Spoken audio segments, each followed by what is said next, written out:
All right, are we on? We ready?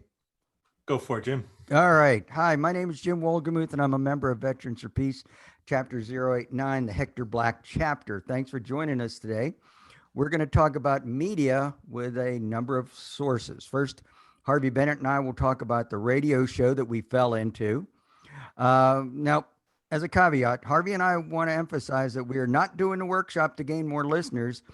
But if you want to listen to the show, we'll tell you how. Our reason for our portion of this workshop is to connect with others who are using media and want to, and basically say, if we can do it, you can do it.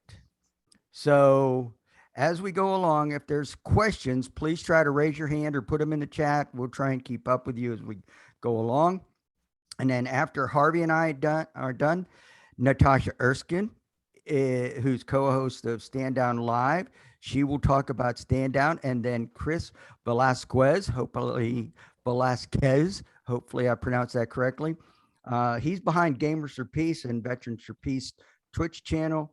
We'll hear from all of them. But first, Harvey, how did we end up with a radio show? Good question, Jim.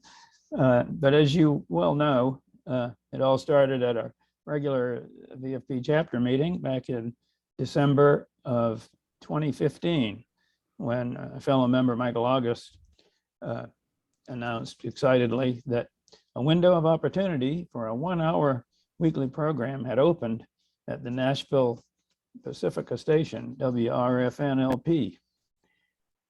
He saw this as a great opportunity for our chapter to have our very own show. Of course, he already had a show there, but it was acoustic guitar review, so it didn't really fill the bill for us. But he also said, we better act fast, because if you don't, that's going to go. Some wannabe DJ is going to grab it. Well, Jim took the bait, saying, we'll do it, turning toward me and saying, won't we, Harvey? So I kind of laughed meekly, but didn't say no. So after the meeting, we started talking quite a bit about what we had just impulsively agreed to do. Jim was very confident that we could fill up a weekly show with something worth doing. And I was a little skeptical and thought of all the things that could go wrong, considering neither of us had any experience or background or skills at, well, broadcasting. Well, since Radio Free Nashville, oops, I missed that one. Our first reality check occurred trying to find the studio. Despite getting directions from Michael, this place was really out there in the boondocks, as we say. So we got a little bit lost on the winding roads and the wooded hills west of Nashville. But finally, we saw a house that didn't look like anything special, but we did notice Michael's Prius in the dirt drive. So that was it. The studio itself wasn't a lot to see, but the house, is, may have mentioned, didn't have any signage or indication that there was actually a studio in the house. So we thought that was maybe not a bad idea, considering Radio Free Nashville's reputation in the city for being rather left-leaning and alternative. So Michael showed us around the studio, explaining the basics of how the console worked and the mics and headphones, etc. We got a copy of the user's manual and the WRFN studio rules and regulations.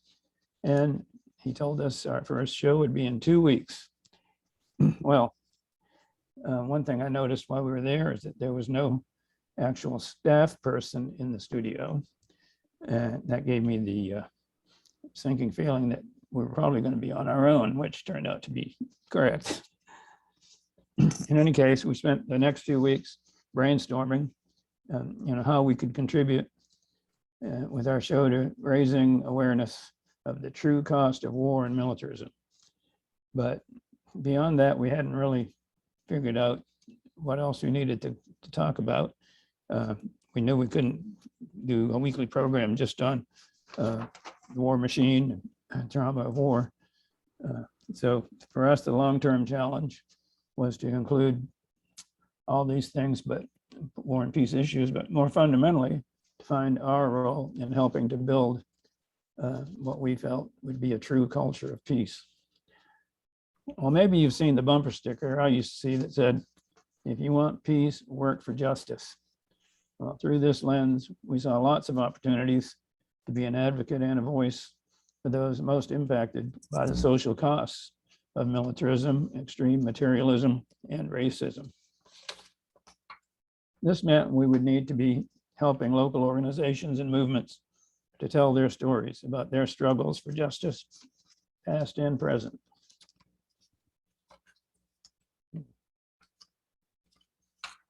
There weren't many takers for our invitations to come out to our studio out in the boondocks for a 1 p.m. Thursday interview. So we ventured out doing pre-recorded on-location interviews, as well as covering speeches, rallies, marches, and community meetings. Our audio gear consisted of a laptop with a mic, some audio software, and some small recorders and cell phones. Well, we also did some pre-recorded telephone interviews, which didn't really work until we discovered free conference call, thanks to Buzz Davis. But our basic audio equipment and our even more basic level of skills and knowledge regrettably resulted in some uneven production quality. We did use a lot of online resources, including YouTube, including webinars, other online programming, and conventions. Of course, all of this increased with the pandemic, as well as archives such as the Nashville Public Library's Civil Rights Oral History Project. So that's pretty much the outline of how we started up our show. Jim, you were going to talk about the archive of our shows. Harvey, did you want to share any clips? Yeah, I'm going to. Go ahead. All right. Well, I was just going to let everyone know that our shows are archived on SoundCloud.com. Search Veterans for Peace. What we're going to do now is talk about some of our what we call greatest hits. These are shows that will give you some sense of the depth and reach of our shows. One of our first shows in January of 2016 was a telephone interview with Doug Rawlings to talk about the Vietnam Full Disclosure Project. Hi, Doug. Hey. Okay. Soon after that, February was approaching. That meant Black History Month was on the agenda. We decided at that point, and we've continued this every year, that in February, every one of our shows would focus on Black history and the Black struggle for liberation. Back in 2016, we made use of the Civil Rights Oral History Project at Nashville Public Library. In this particular interview with Bernard Lafayette, which we had a clip on, but we had some technical glitches, so unfortunately I'm gonna have to summarize it. But he talked about what happened after the bombing of the home of Z. Alexander Luby, a lead attorney for the Nashville sit-in movement in the early hours of April 19th, 1960. He describes how later that very same morning, he and several others canvassed virtually every classroom and dorm at Tennessee State University and Fisk University, mobilizing students, which turned out to be thousands, to march silently from the campuses down to the steps of City Hall. Also included Pearl High School students who saw the line of marchers and joined them.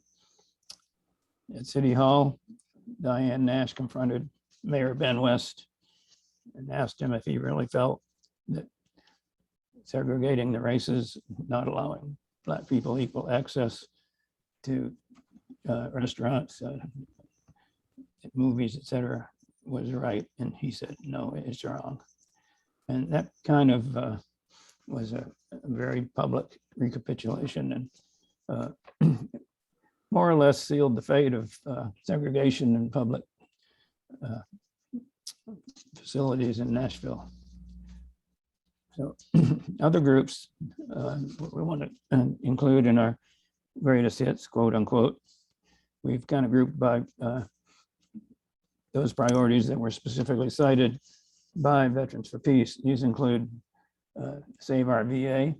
We've had recurrent programming to increase awareness of the ongoing project to privatize VA healthcare services. Buzz Davis and David Cooley have been great sources for that.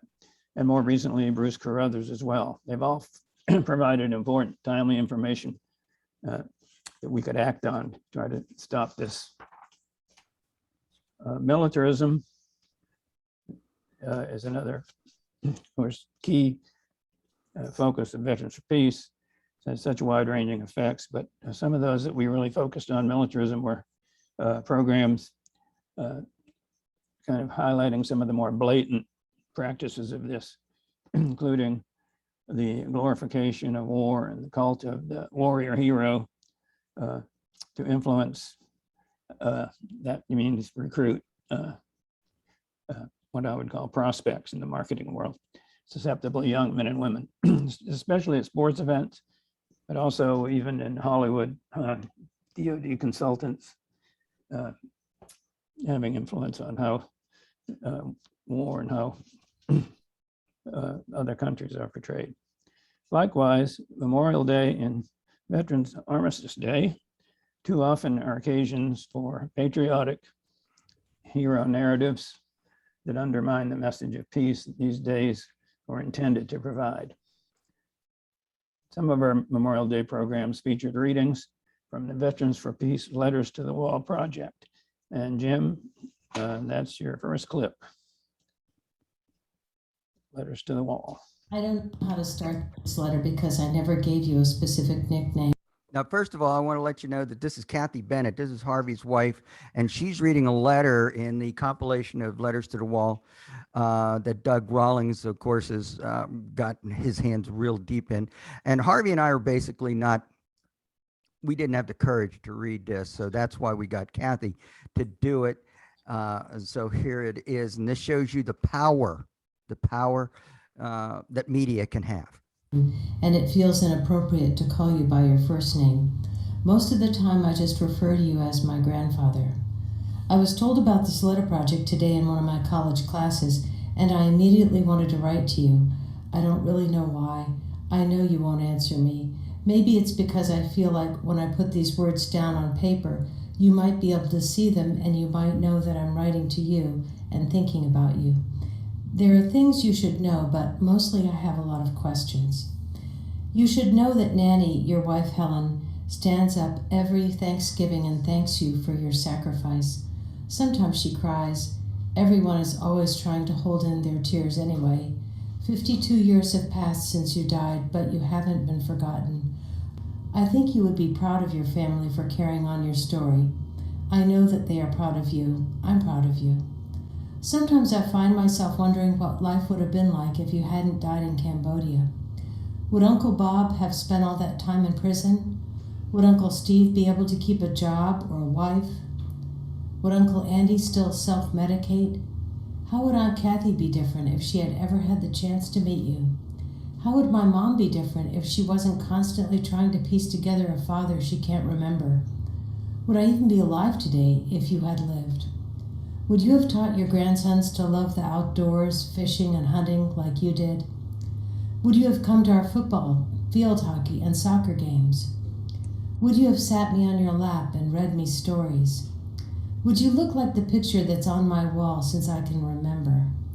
Would you smell like aftershave or soap?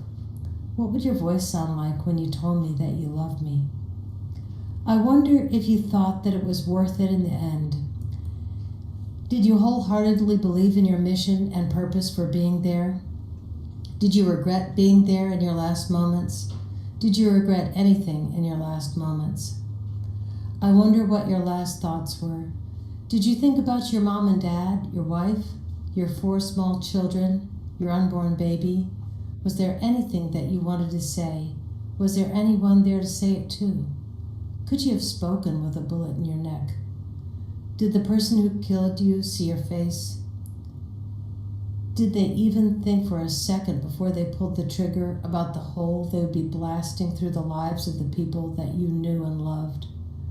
Could they have fathomed that your death would shatter a family for 2 generations? Did you ever think about that? I know it wasn't your intention to end up on a wall. I don't think it was anyone's intention. My mom always says that there's a reason for everything. I think there's some things that you can't find reasons for. Love, your granddaughter, Lindsay.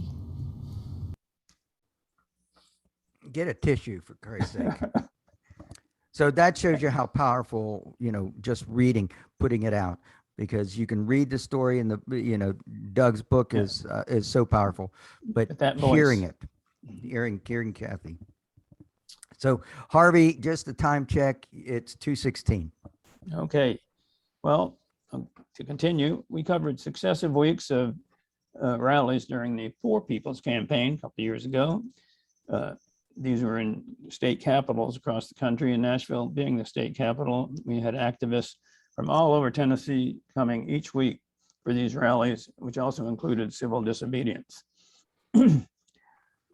Veterans for Peace's strong stand challenging Islamophobia prompted us to devote program to this issue. Nashville is home to the American Muslim Advisory Council, where we interviewed leaders of that organization, as well as doing on-location coverage of the rally against the Trump Muslim ban. Programming on the impact of forever wars on the climate crisis included an interview with Veterans for Peace Advisory Board member Roy Scranton, author of Learning to Die in the Anthropocene. We talked about his book and about the extreme events that we are facing now and will be facing.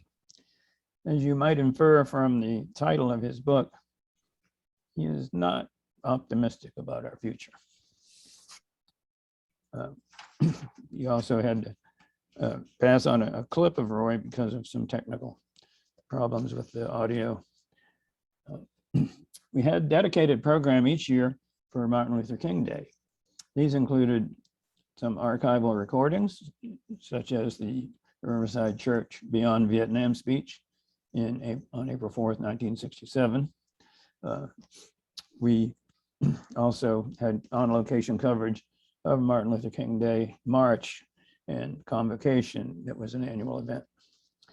Programming on racism and the rise of fascist movements included interviews with Beth Foster, a clergy person and eyewitness to the Charlottesville Unite the Right rally.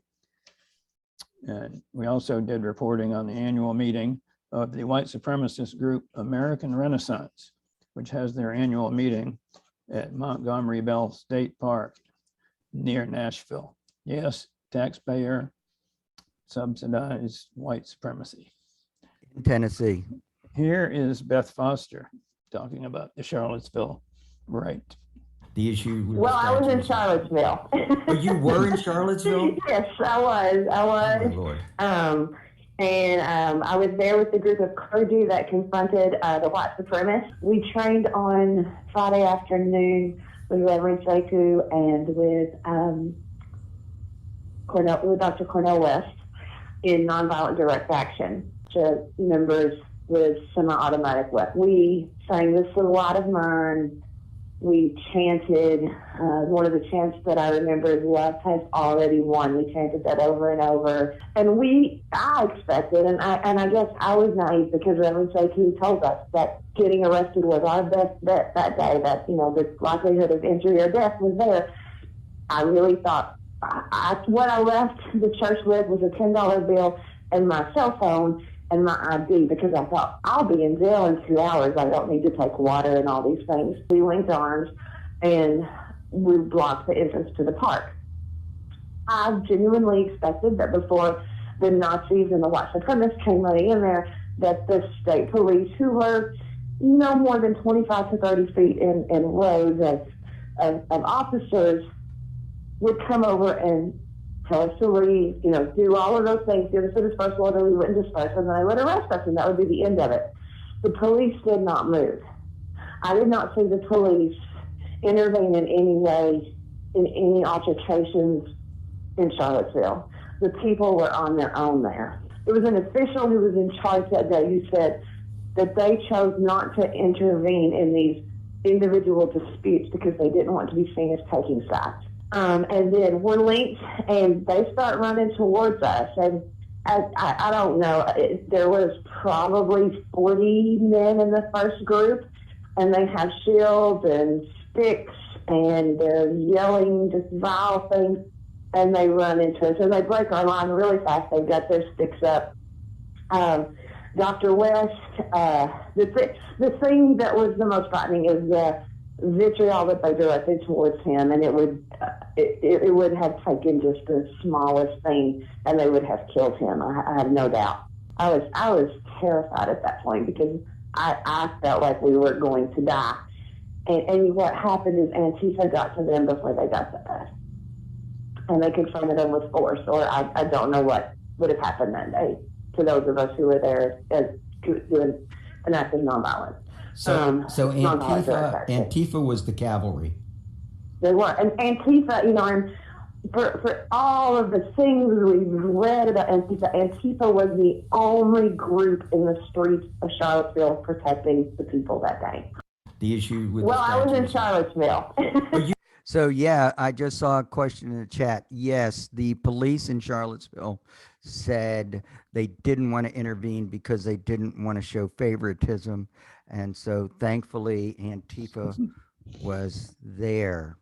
And I will put links in the chat to how to get to our radio show and a variety of other things shortly. Okay. Powerful audio there, Jim. Okay, Peace at Home. Programming for that included talking about the issue of militarization of police, such as in Ferguson, policing as occupying rather than as protecting or serving, as well as the gun violence epidemic. We did an on-location coverage by request from a group of students and supporters in Marshall County, Kentucky. High school students there were protesting the presence of NRA President Oliver North, who had been invited to be the keynote speaker at the county GOP annual fundraising dinner that night. This is barely 2 to 3 months after a student at the high school had shot and killed 2 students and wounded 14. There were students speaking at the rally who just amazed us at their courage and their wisdom. And fortunately, we do have a clip of those students. So Jim, you got that ready? The adults try to rationalize their decision to bring Oliver North here by saying that the students who are speaking about it are just kids. They're too young to know what they're talking about. We haven't been kids since what happened at our school. We haven't been able to feel like kids or even act like one. We have been screamed at, belittled, bullied, and treated like trash because we stood up and said what everyone else is too afraid to. Some of us have had to grow up early, and it feels like no one has done anything to stop it. Do you think that we want our childhoods brutally ripped away from us? We don't. We hate that we have to do this just as much as you hate that we're doing it, but we're not going to back down. We can't.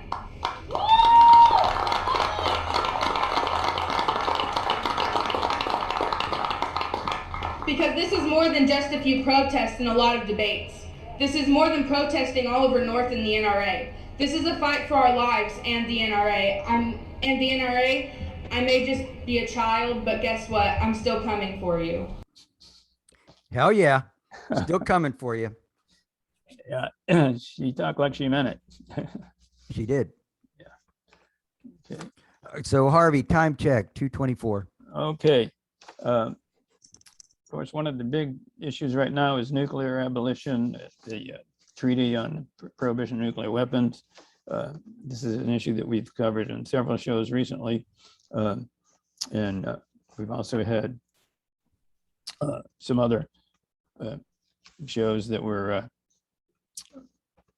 fortunate enough to have some respected figures as Danny Sturson, Christian Sorensen, Bruce Gagnon, Dr. Linda Richards, DoD contractor Mark Reith, Ann Wright, and Ralph Hutchison of the Oak Ridge Environmental Peace Alliance. So this clip we have is from Ralph Hutchison from a program we did with him recently, focused around this treaty, UN treaty, and let's hear what Ralph had to say. Because in my mind, after having done this stuff for more than 30 years, this is a game changer. And here's how it's a game changer. Two specific ways. One is it looks at nuclear weapons through an entirely different lens. It's not looking at military power. It's not looking at how you project might. It's not looking at mutually assured destruction or any of those policy issues. It's asking, what are the humanitarian and environmental impacts of the use of nuclear weapons? And can nuclear weapons stand or fall based on those criteria? Well, they can't stand based on those criteria. And in order to make clear the message in this humanitarian approach, they've elevated the voices of the Hibakusha, of the Downwinders, of the Pacific Islanders, of the people who know firsthand what the humanitarian impacts of nuclear weapons have been. So this all started, now 12 years ago in New Zealand and Australia. And there was Ralph Hutchison. He's great. I hope you don't miss any opportunities to hear Ralph speak. We have him on the show annually. At least an update. Yeah. Okay. Well, Jim, I think this is time for you to shine. Okay, so to make sure that everybody else gets a little bit of gets a little bit of time, Harvey and I can take the whole hour and a half if we had to, or if we were asked to. So I just want to tell everybody that if you're interested in the logistics on how to put the show together, I will put my email in the chat shortly. I'll put my email in the chat shortly. But I can tell you that we load our show on SoundCloud, on Anchor Podcasts, on Pacifica Radio Network. Anchor then sends it to Spotify. And so from our little radio station, that is a low power station, we are actually heard in every time zone in the continental US, and thanks to Spotify, who knows, maybe around the world. So like we said at the beginning, Harvey and I did not do this to increase our listenership, but just consider, if you're tired of writing letters to an editor that never see the light of day, if you're frustrated calling your congressman to no avail, like we are here in Nashville with our Jim Cooper, if you do not have the stamina to get out on the street and march or take direct action like the young people have, but you still have something to say, well, you've got something important to say. So this could be your platform to do something like this.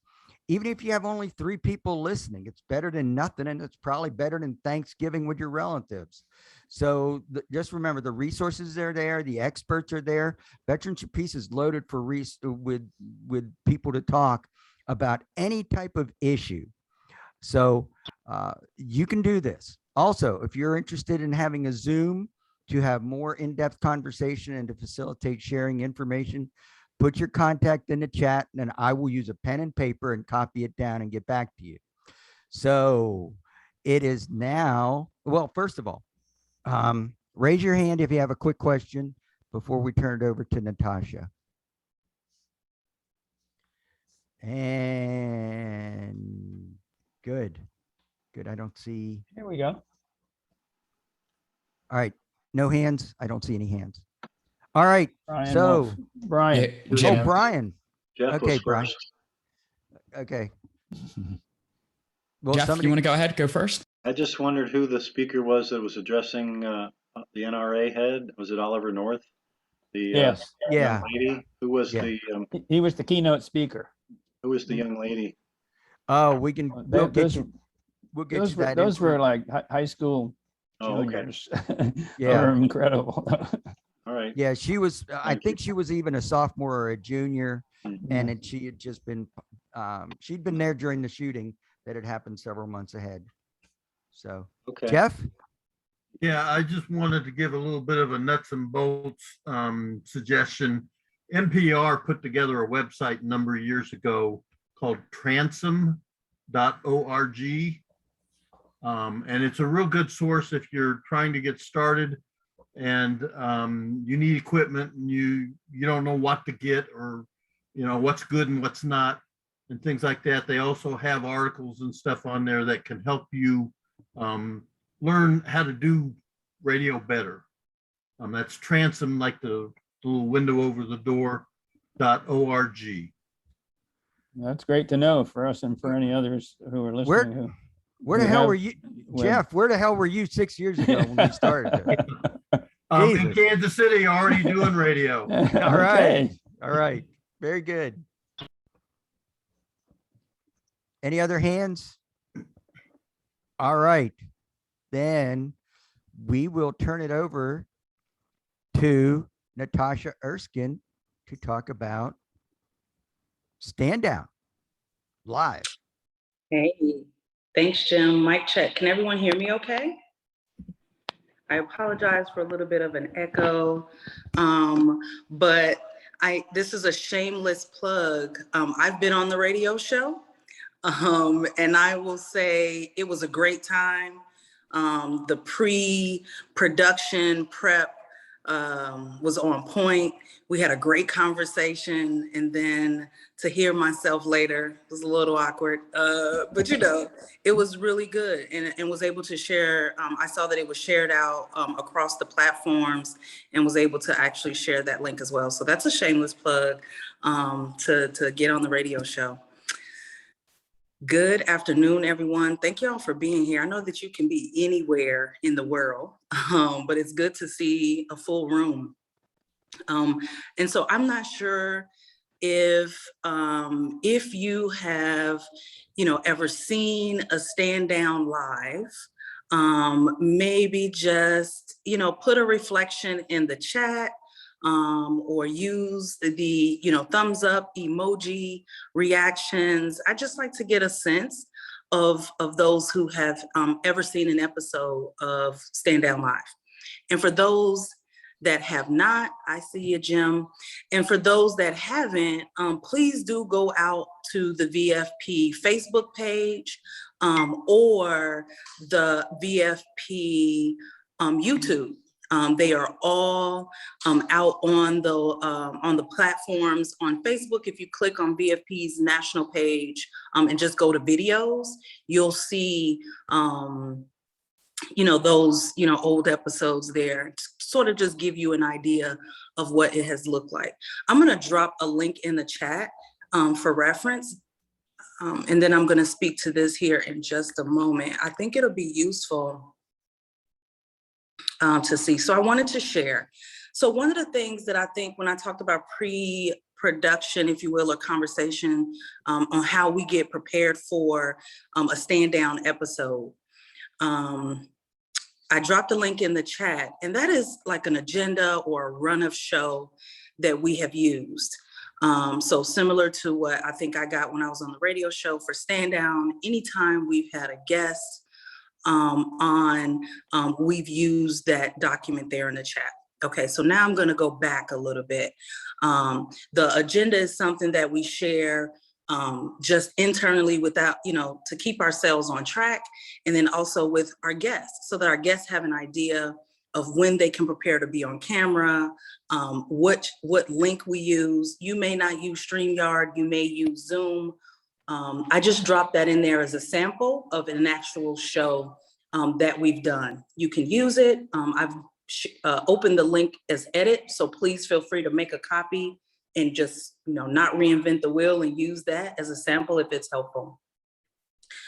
So what I actually want to do, I got ahead of myself because I get excited, but I just wanted to give like a little bit of background of how Stand Down actually started. After the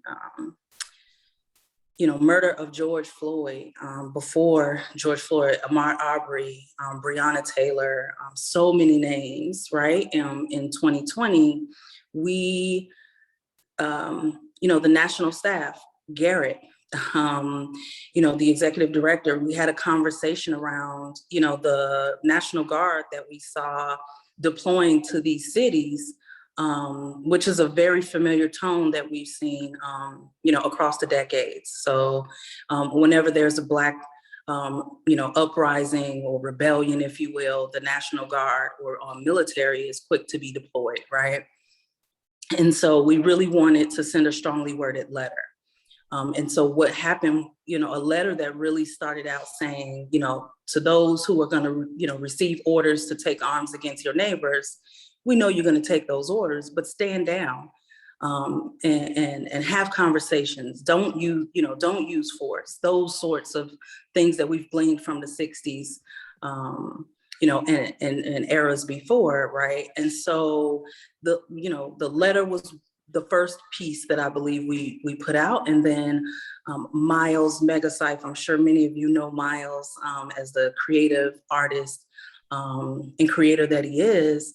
And then Mike James, who's also a talented artist in terms of video. It's something that he also did in the Navy. And then I've got the gift of gab. So we came together and said, this stand down does have a nice ring to it. Why don't we get on and sort of talk about how we feel in this moment? Let's put some faces, let's put some voices, let's be vulnerable. But, above all, let's speak powerfully, to sort of reinforce that letter. So stand down, that's where the name came from. Doesn't have to be as creative. And I'm sharing that to say, no matter what your sort of, thing that you have in your chapter. I'm a part of the Chicago chapter. One of the things that we work on is demilitarization of the public schools. And so when we have events, we really just call it demilitarization CPS, or Chicago Public Schools. So, be creative in your own ways and really don't spend too much time on naming, because folks are going to tune in once you list the topic areas. And so once we, sort of went live on our show, I want to really say you'll see how we are not perfect, nor do we ever try to be.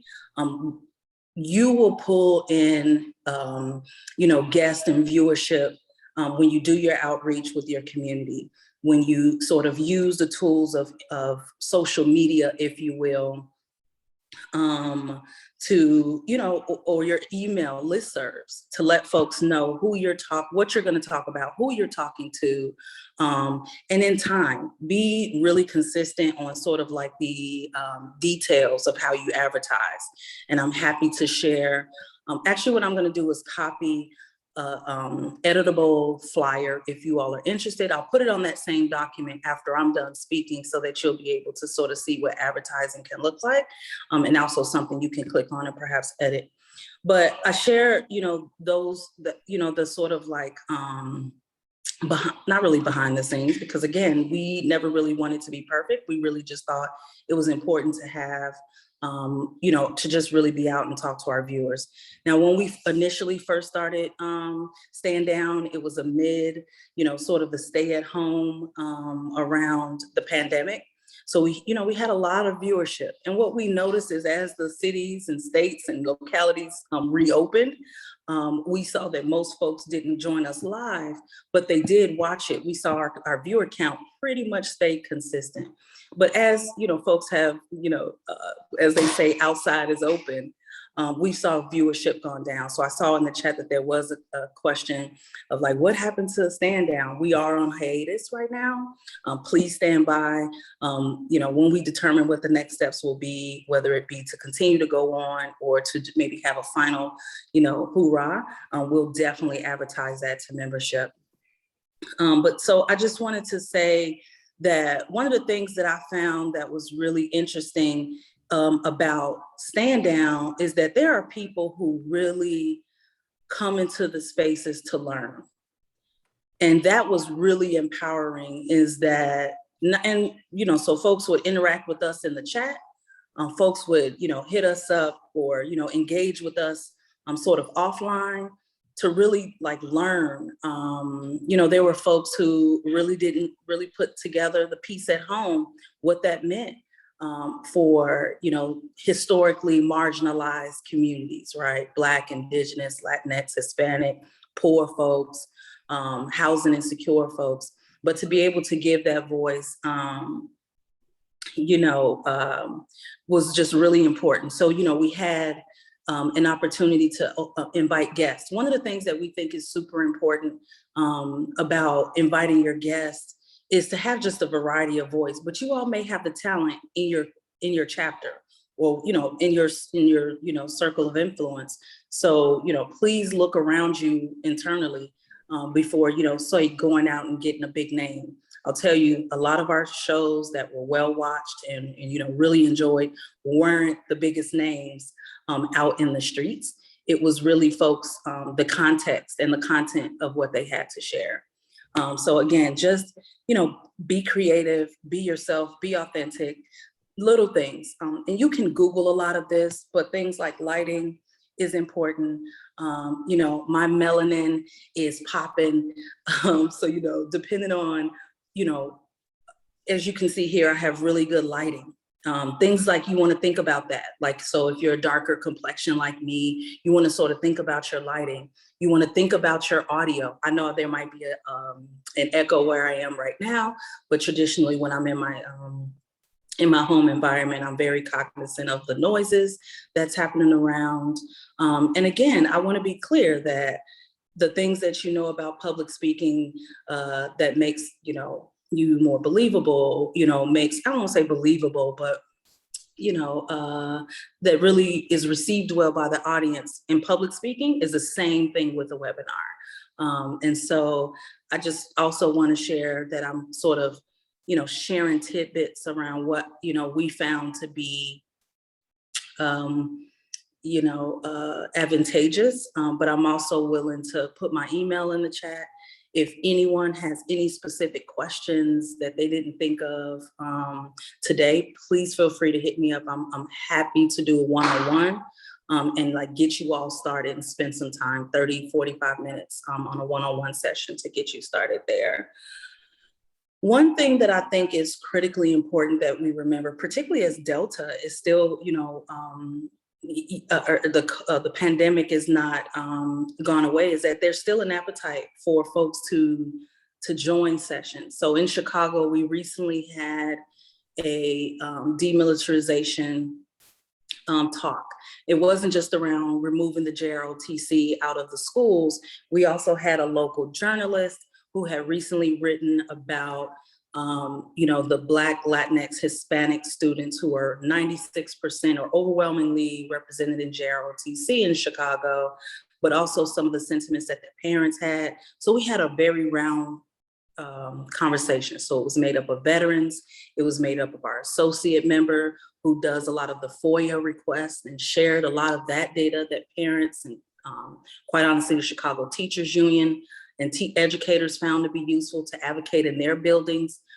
Because what we're looking for in those spaces when we really wanted to communicate is, it's not just about removing the JROTC, but we want to see career technical education or the trades, you know, HVAC, plumbing, and that we wanted parents to be able to be armed with this information, that just because you have JROTC, there's a way for you to advocate. So we shared some of that local information.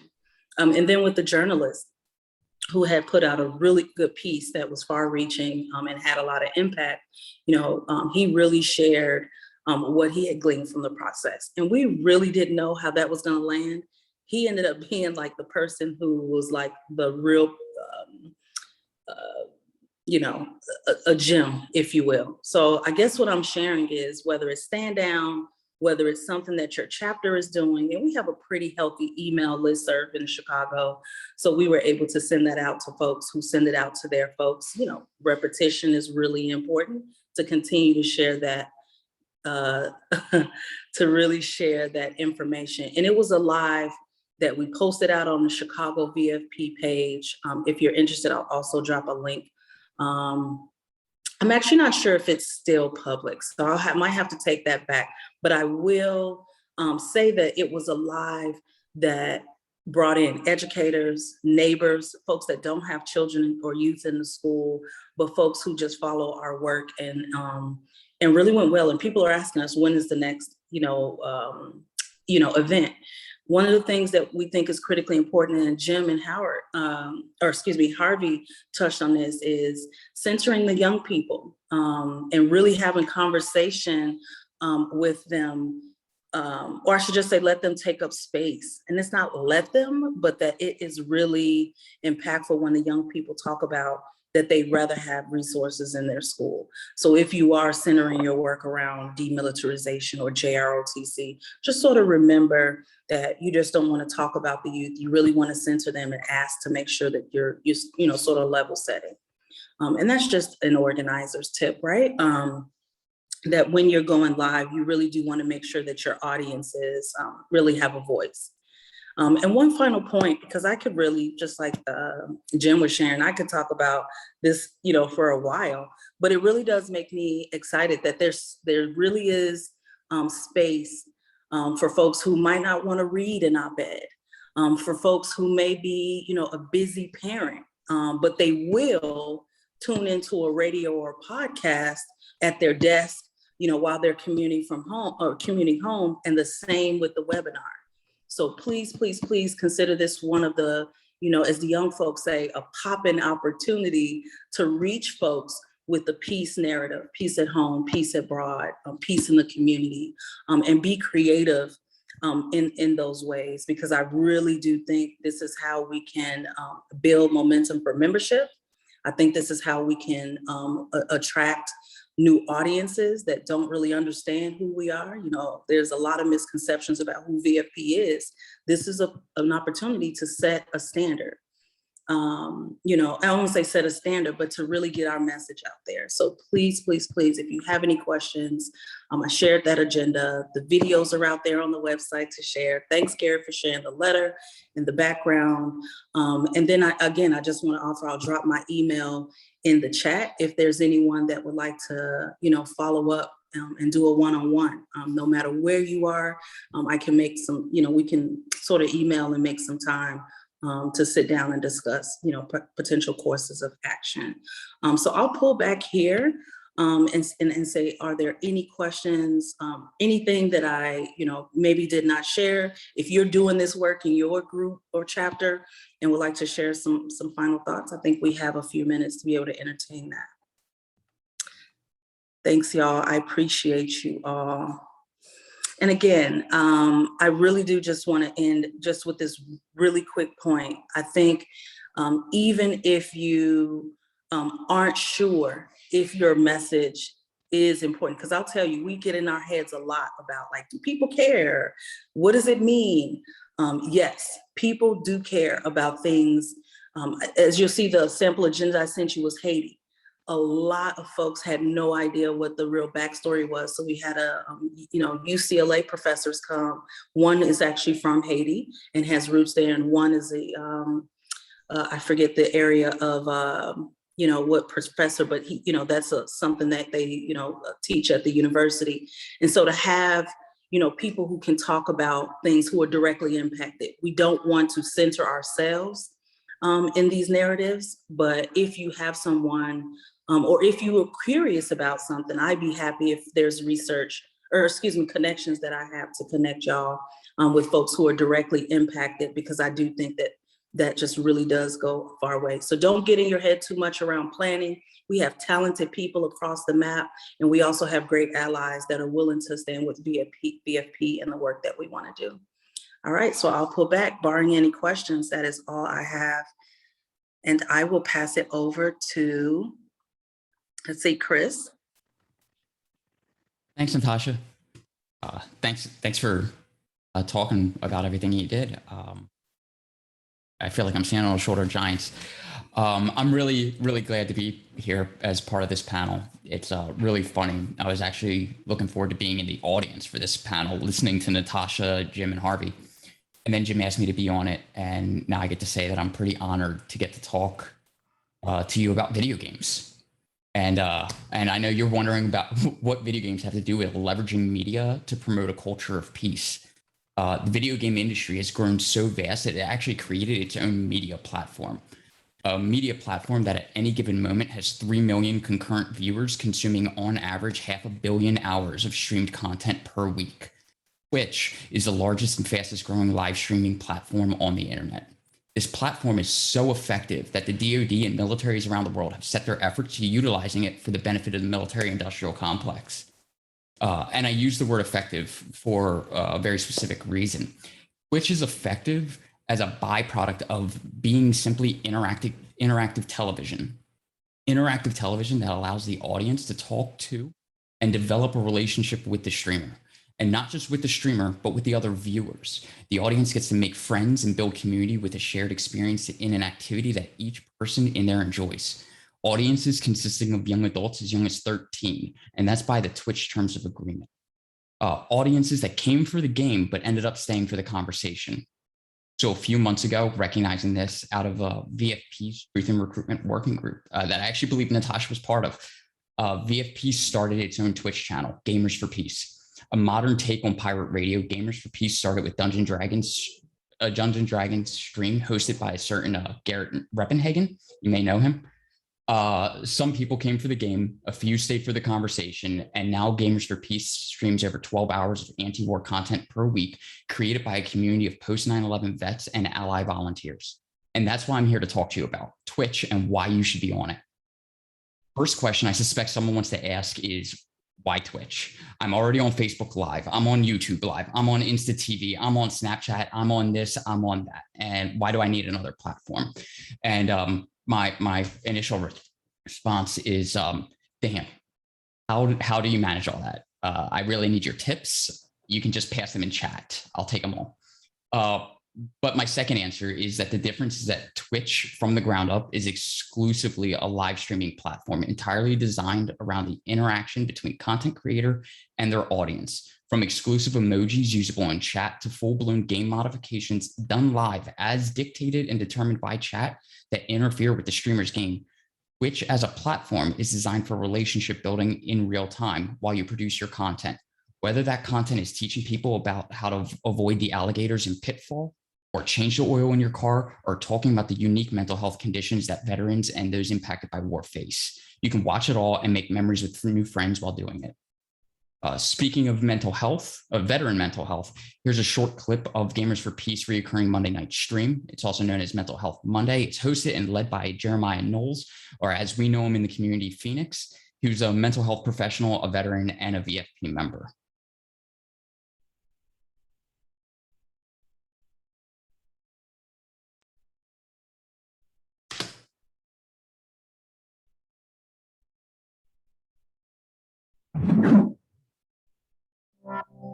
This is our Mental Health Monday stream, where we'll be playing some games and talking about different mental health issues that affect our veterans communities. Yeah, all I know is like the group therapy I've been going to, they always talk about like, was it redirecting the negative stuff? The biggest skills I think is learning to just kind of laugh at yourself sometimes. The reason I chose to do this is because I'm kind of going through this myself with issues with addiction. So one, it helps me to talk about it. And two, I know as we'll talk about more, it's a big issue in the veterans community. There was a time I used to be homeless and everyone's like, you should really focus on that problem. You should really be upset about that. And I was like, nah, but like, why are my shoelaces untied? Like, that's what I want to know. Redirecting your anxious energy. So if you're like having like a lot of negative thoughts, and well, just redirect it into something physical if you have that ability. Look, this is just a warm-up game, guys. The next one. The next one. That's right. I'm glad it's a Mental Health Monday. I'm gonna need it after like 5 loses in a row, man. Well, and that is a great example of how you interrupt negative thought patterns. Thank you, Yogi.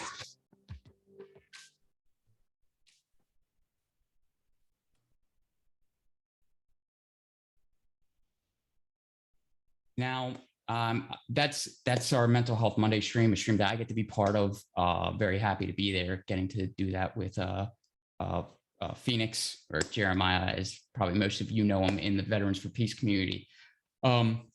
Now, I'm not going to spend the rest of my time here today talking about Gamers for Peace in particular. You should absolutely check out the Counter Recruitment in Digital Spaces workshop tomorrow to hear all about Veterans for Peace's new Truth in Recruitment Direct Action Initiative.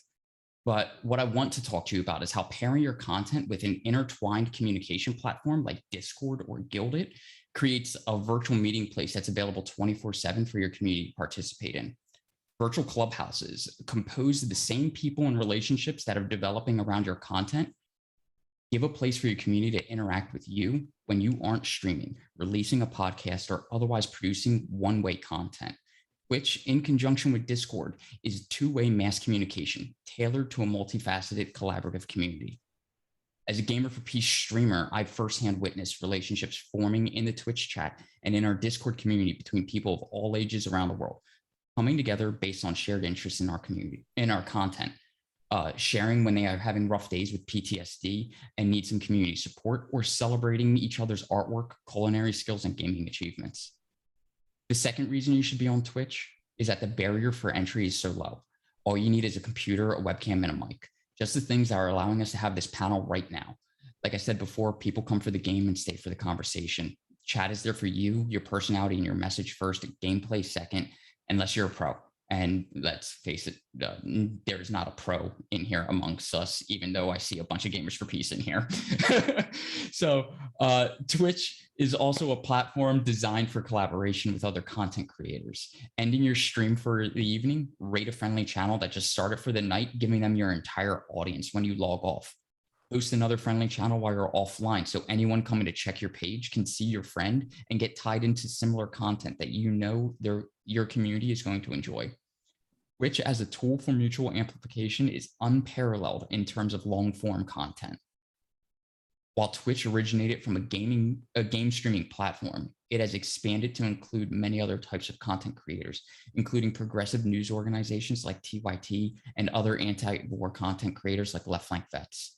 We all know that the online content creation is an important part of direct action in cultivating a culture of peace, but Twitch offers a unique opportunity to an audience, develop relationships, and cultivate a community using a still growing and largely untapped platform. I encourage you all to check out the two platforms I've been talking about, Twitch and Discord. Links will be down in the chat. I think I see some already right there. And I can think of no better way to familiarize yourself with those platforms than by joining the Veterans for Peace community that's already there and growing. So I hope to see you all there. And with that, I'm open to some questions, and I'm going to turn it back over to Jim and just open the floor to questions to any of us. Okay. Let's see. Yep. And let's see. So thanks, Chris. Now let's see here. Show the grid. All right. So help me out. Does anybody see any questions? Well, first of all, an update. I put my email in the chat. So if anybody wants to talk about the radio show on our platform, just send me an email. And I did write down the emails of Jeff H., Garth, C.A. Bissell, KHALSA, and Nick Motern. And I'll be getting in touch with you five to talk a little bit more and maybe set up a Zoom.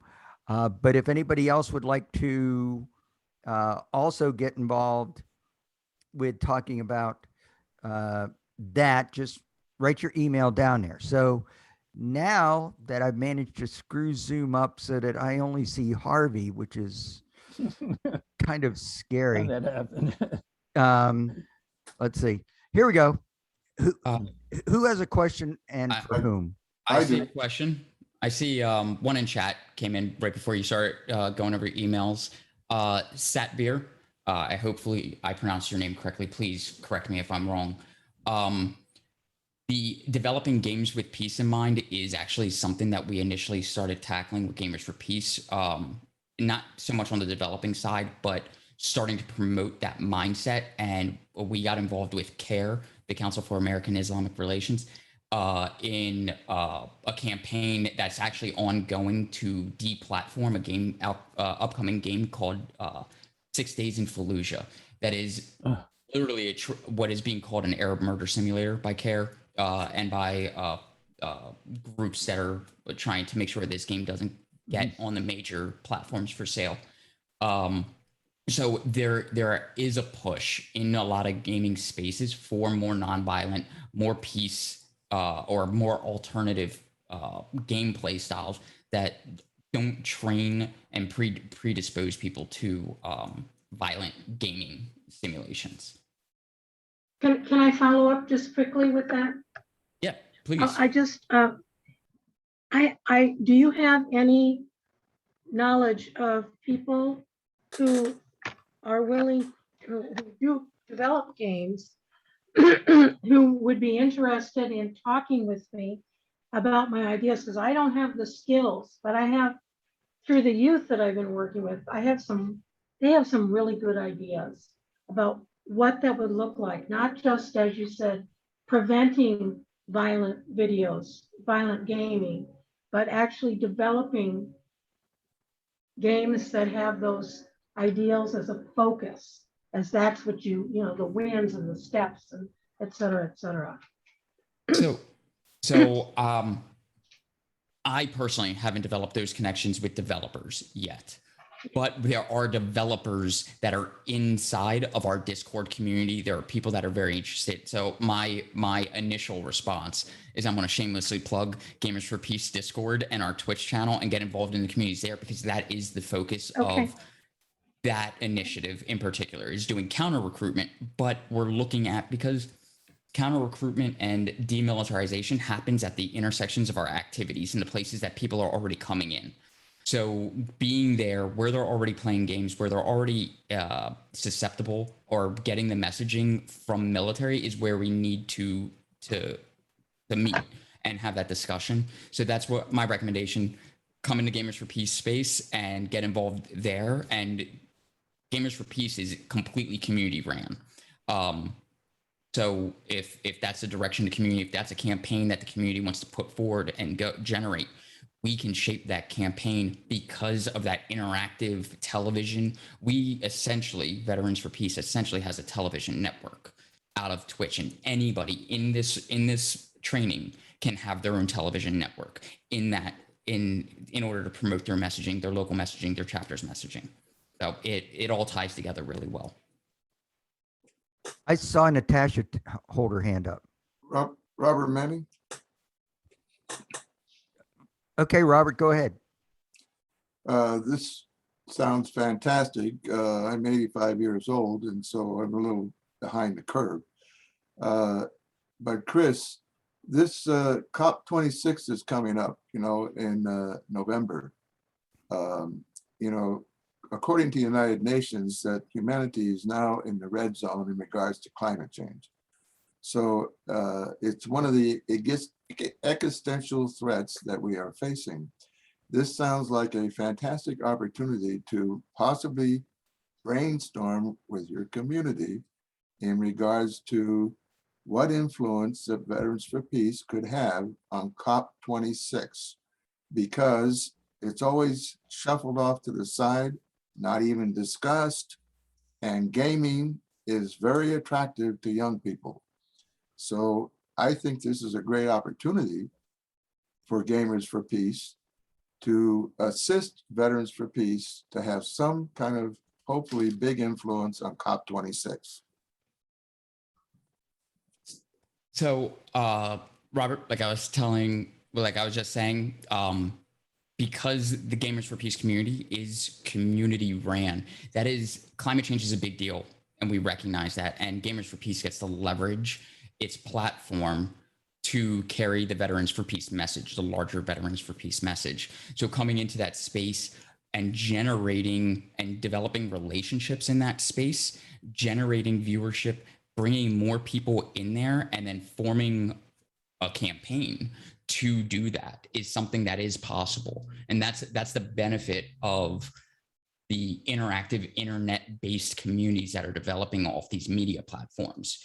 Is if you create a show, they will come. If you create a Discord, they will occupy it, and they will form a community that cares about the issues as you're talking about them, as you're developing the community, and they will like people, if you do your job as a relationship builder, will do that. So absolutely come on into the space and talk about it, get people interested, and we can do things with it. And that would be my message. I would also encourage you to come to the counter recruitment in digital spaces workshop tomorrow to hear more details about how the particulars of Gamers for Peace came together, what it's actually doing right now. Our community is over 300 members, or over 200 members large inside of 4 months, and we have over 300 followers on our Twitch channel.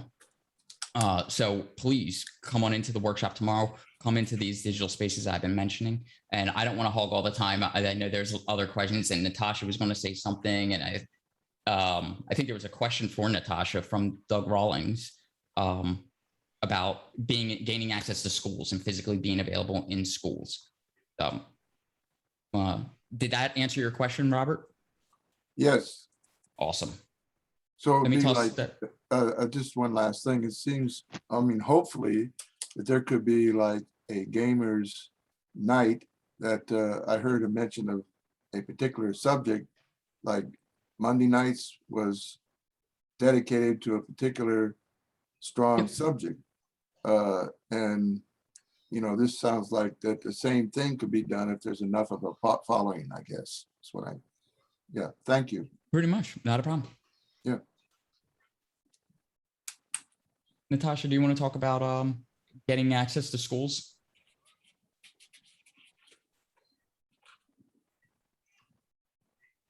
Well, I have a question. Oh, go ahead. Go ahead, Natasha. Yeah, I was going to say one of the things that is, you know, really important to note, like in Chicago, the things that you might think are a barrier aren't. Here in Chicago, if you contact a school principal, a dean, you know, to see when is an opportune time to gain access to school. Some school districts have where they, I would say this is all pre-pandemic. So even at this point, if the school is hosting a virtual career day, if they're giving access to military recruiters, we've used that as an opportunity to say, you know, let's have a more balanced conversation. But we also have, as you all might know, if you pay attention to unions and teachers unions, Chicago has a pretty radical union with members who organize around, you know, social justice. So a lot of they're actually called Teachers for Social Justice. They open their classrooms and invite the Chicago chapter into their classrooms in schools across the city. Many of you might know Rory Fanning. There's a group of us that sort of split up and you know, sometimes we're together. Pre-pandemic, we've gone to classrooms, 5 of us, but depending on the proximity of where we live across the city, we'll go into the school and speak to the young folks. And I'll tell you, the young people have really deep questions. You know, there are young folks who say, oh, my father, you know, would love to talk to you because the recruiter has, you know, whatever the situation was. We have an appointment with the recruiter and we really want to know what questions we should ask. So really, you know, think about, you know, how you can have some of those conversations at the student level. We originally started going to the school board meetings, and I'll tell you, they give us the time that we're allotted in order, you know, and in accordance with open meetings.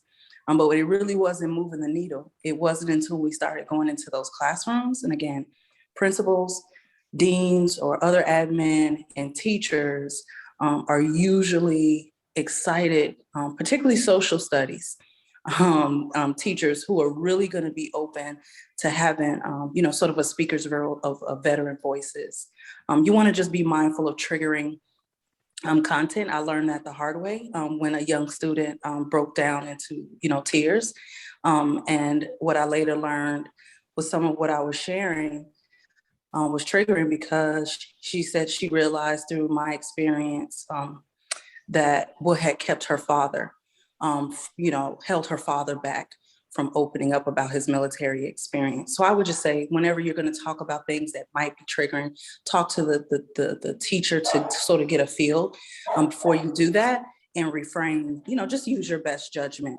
But I would say that schools are a great opportunity, whether it's through Career Day or some other specialized curriculum that the educators have. There's a connection. One final point before I close here. There's a connection that we're seeing in Chicago around the demilitarization of schools, not just with military, but also with police. And so there's a bridge there where, we've been joined with others in the social justice movement space where we collaborate on sort of our voices and when we go into those classrooms. So I think it's really important to not just organize with veterans, but again, just this other plug about looking around to see who's in the community, how you can build allyship, and I think build those bridges in that way. Barring any questions, that's all I have. Thanks, Chris, for lifting this up. Not a problem. Chris, I was seeing in the chat, Dan Shea said, about having these shows shared on YouTube or at least saved on YouTube. Or I know Harvey and my shows are on SoundCloud. You can get all 6 years of them. God help you. And so are your shows on YouTube or someplace? And Natasha, a standout. Can people are they archived, or can people go back in history and see what you've been talking about, see what you've been doing? Absolutely. I believe if you search source the chat, we can also redrop those links. So for folks who may have just joined, but on VFP's YouTube, you can, sort of go to the Veterans for Peace on YouTube and see those old videos. They are still sitting out there. And or on Facebook, when you go on Facebook to the, national page, click on videos as a shortcut. And they are also sitting out there as well. Great. Chris, how about the Twitch? So Twitch, yeah. So Twitch, our videos and our content, we take down, we record both locally and we pull back down from Twitch after the production. So we do archive our footage, our streams, and that Gamers for Peace is developing and starting to transplant that archive over into YouTube. And that's an easy enough process.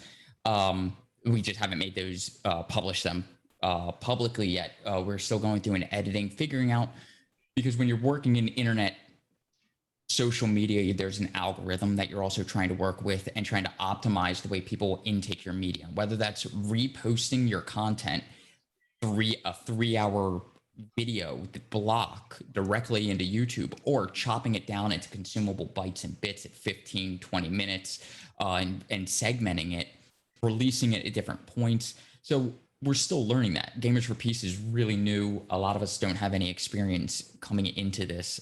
My last video editing experience was in high school, which is more than half my life like behind me.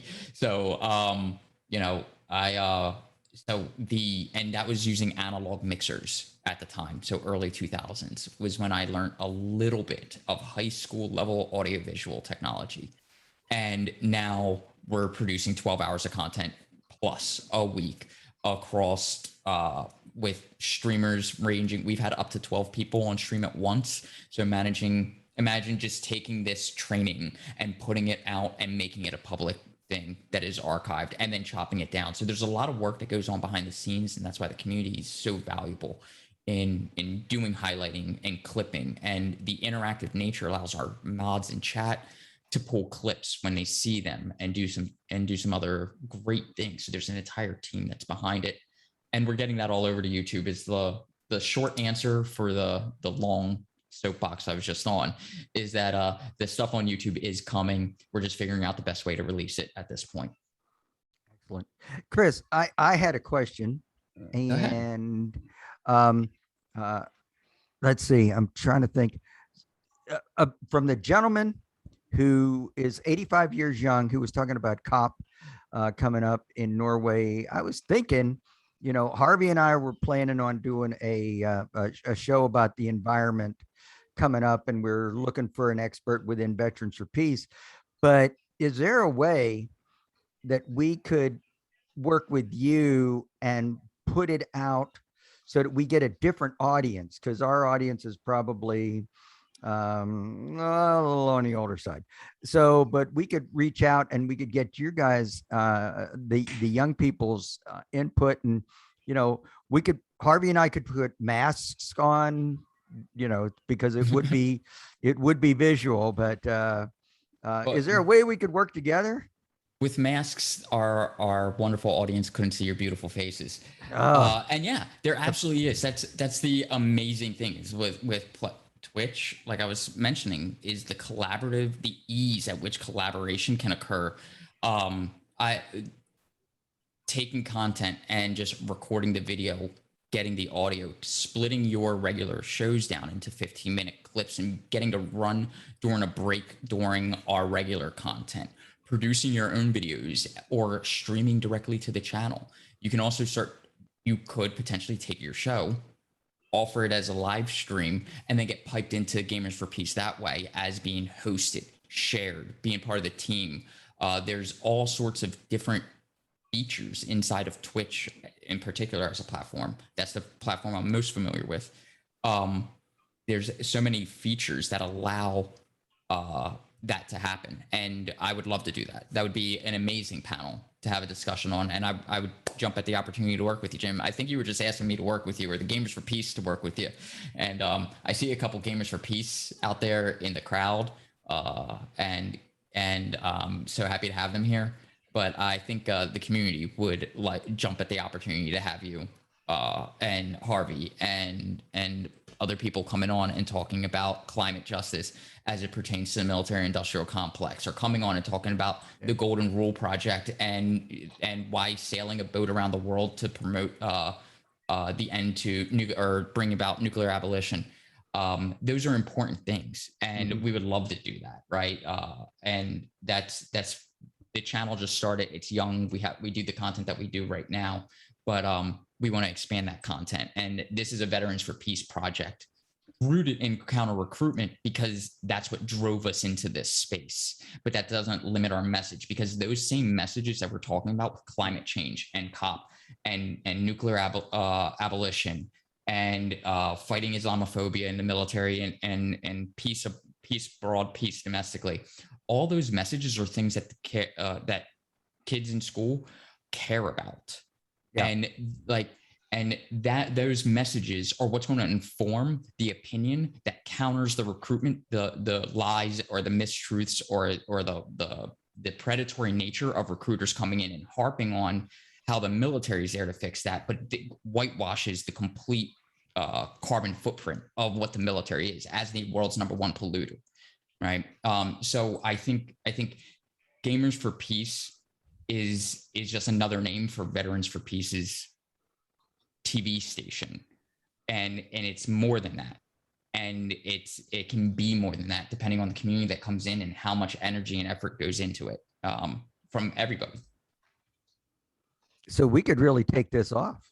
We could. I mean, there's absolutely zero reason that we can't have.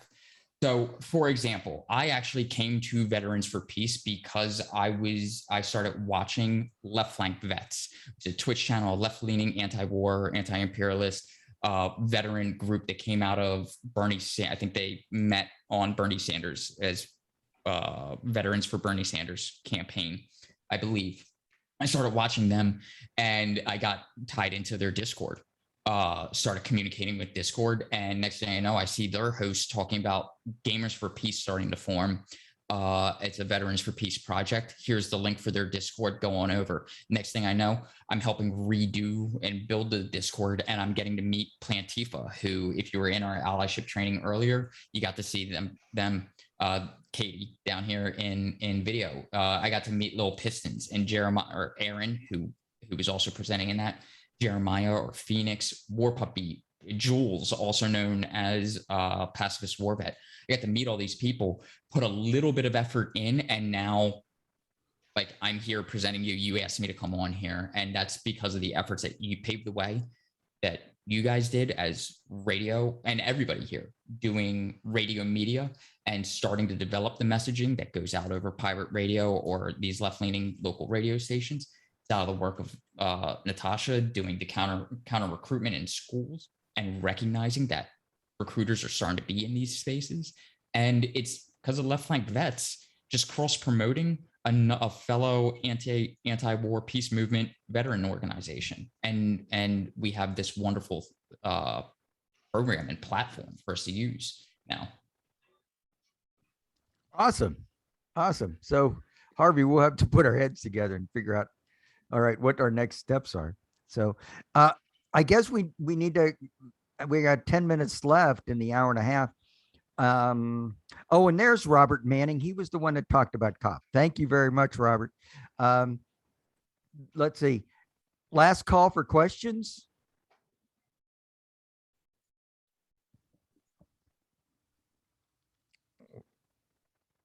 I think, Robert, you got your hand up again. Yeah, I did. So I don't know how this actually relates, but I've been doing some research on artificial intelligence recently and how it applies to the military. And evidently, there's an AI arm race going on right now, 2020, which the big boys are in on it. Russia, United States, China, and probably others, which is another existential threat. But anyhow, I don't know exactly how this could relate to Gamers for Peace or radio, but it really is probably off topic, I guess. It's just actually, Robert, it's not. I got your tie-in. I'll bring it full circle for you if you want me to, if you'll give me permission to. I'll bring it full circle.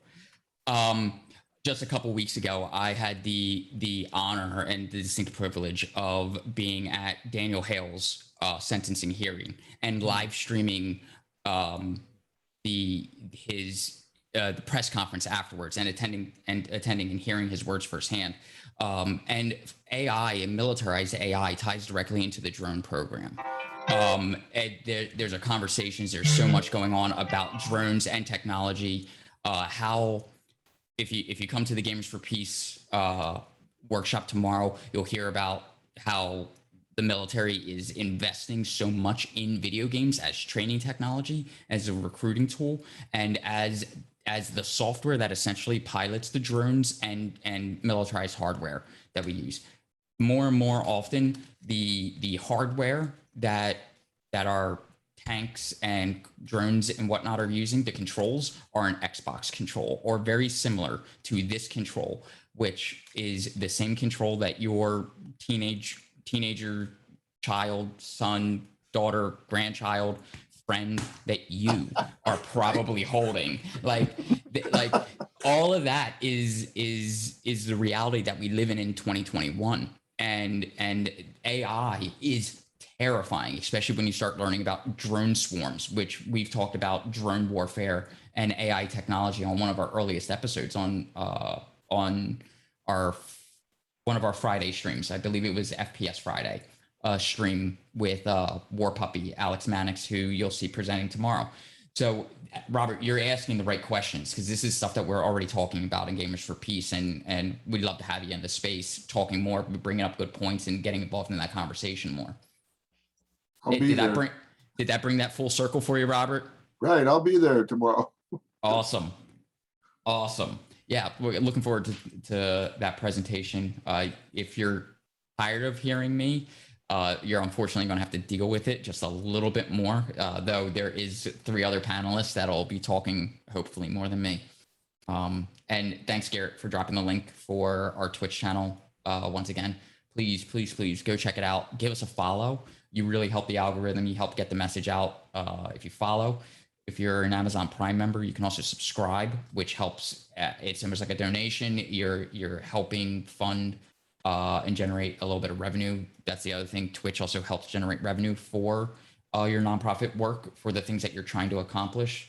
And there's tons of ways to get plugged in right there. We got a question.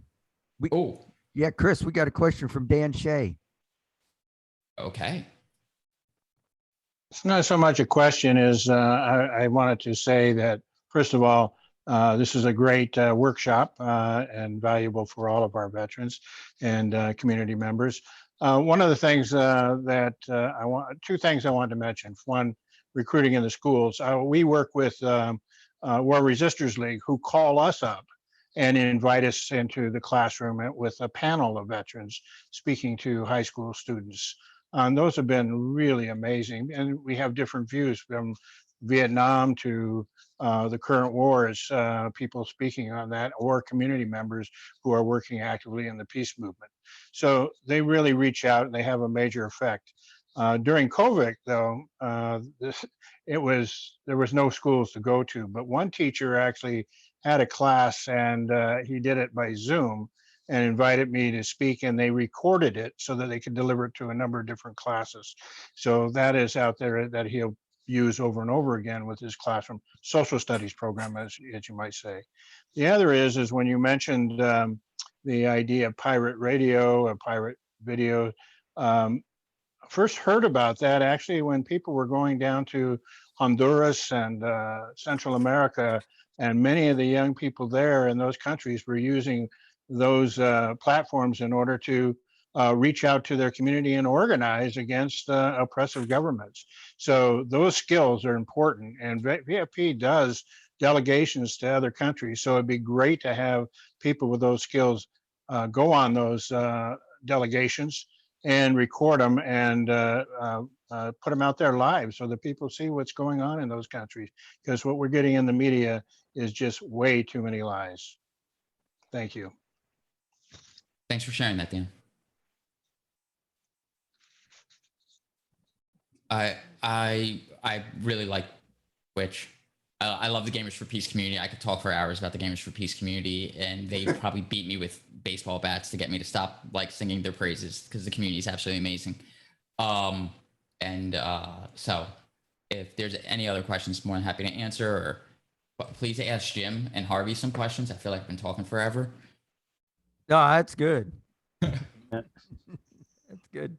So yeah, I put my email in the chat twice, once early, once late, in case people want to talk about the radio show and the radio platform and whatever. And I think Garrett's put Natasha's stand down link in, and Garrett's link. And I also put a link in the chat for the SoundCloud, where you can go through a listing of all our almost 300 shows over 6 seasons. We're in our 6th season now. And if you don't find a topic that we've discussed, then send me an email and say, how come you haven't discussed this? And we'll discuss it. Right, David? So I guess, do we turn it over to Jules now to say, oh, Dave Logston out. Dave's got his hand up. I was wondering, is there a listing of, I wonder if there's a listing somewhere of all the different community radio stations, college radio stations. These are all important opportunities for us to get involved with, and you know, once again, it's all about amplifying your voice, and that we're a small percentage of the veteran population, but we have a strength. We have a great logo. We have a great statement of purpose, so we can leverage that and amplify our voices, and just find as many of these community radio stations and college stations there, and find people that are sympathetic. Most of these community radio stations are usually are skewed towards progressive politics anyway. So getting a progressive veteran voice in there, there's niches in these stations. You know, a couple of years ago, I started looking, and I would search on Google low power or community radio stations in Maine, in Vermont. And I got lists. I did what I could to get lists that I thought would be progressive. In other words, not necessarily the Christian station, not necessarily the one that was advertising Rush Limbaugh, And then I would write emails. And actually, we got 3 other radio stations to say, yeah, we'd like to hear your show. Now, but I didn't go through all 50 states. I went through the Northeast and the Northwest, and that's why we do send our shows directly out to 2 stations in the Northeast and 1 in the Northwest. But if anybody would be willing and interested to just do that, look in your state for low power radio stations or stations. Send me an email and I'll reach out to them and say, here's a radio show that'll fill up an hour for you, even if it's 3 a.m. And and we'll share it. So yeah, if you just take a look at your own state and then let me know. I'd be happy to reach out. I'd like to get a list of all the VFP chapters that have a media presence.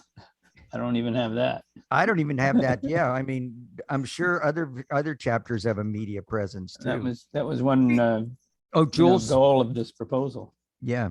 I was just going to tell you, we're actually working on a map that shows all of our chapters. And when you click on them, it'll give you their social media, all of that information. But that will be available for public consumption very soon.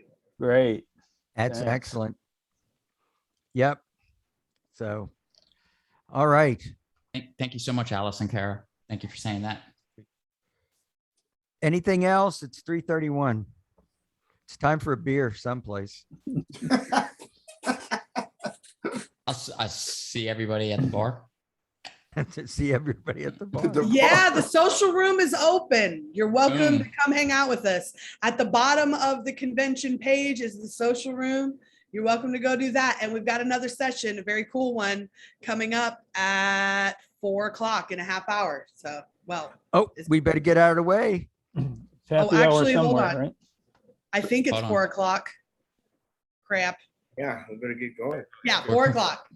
Okay. 4 o'clock Central. So a half an hour from now. But I'll see y'all in the social room. Yep, I got to go get my VFP tattoo.